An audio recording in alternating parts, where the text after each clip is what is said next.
President Trump has wanted to end this conflict that never would have started if he had been president. And he convinced President Putin about the security guarantees, that it is, what the Europeans call coalition of the willing. The U.S. will not have boots on the ground, may provide some kind of air support, satellite support.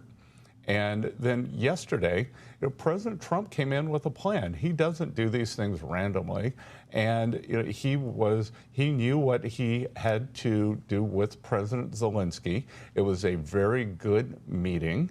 That wasn't flattery. The flattery argument on the part of NBC. Laura, please. It goes back to, again, in Alaska, that President Trump made a mistake inviting President Putin on U.S. soil, or the flattery.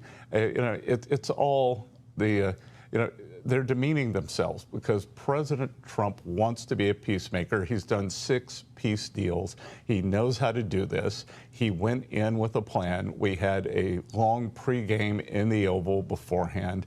He had a strategy the whole time. And I don't think it's flattery. I actually think it's deference. Because they understand that President Trump is the only person in the world who can stop this conflict. When we talk about security guarantees, obviously, other than the land swap and what slice of land we're talking about here, that's a big issue. The other big issue is security. What does it look like? We understand no boots on the ground.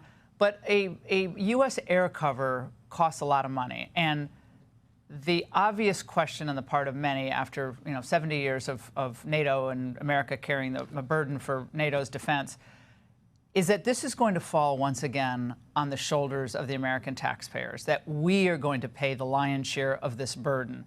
Is that a legitimate concern? Well, I'm not concerned, Laura, because from the beginning, since he got into the Oval on January 20th, President Trump has been talking about not sending any more money to Ukraine. We did this economic partnership, which once this conflict stops, could pay off big for the American taxpayer. We can recoup our investment. If Ukraine does well, we do well. If the conflict stops, and the conflict's got to stop for the economic partnership to really kick in, we're going to start with some investments now. So I think President Trump is very vigilant. Right now, we are selling arms to the Europeans, who are then selling them on to the Ukrainians, and President Trump's taking a 10% markup on the arms. So maybe that 10% will cover the cost of the air cover.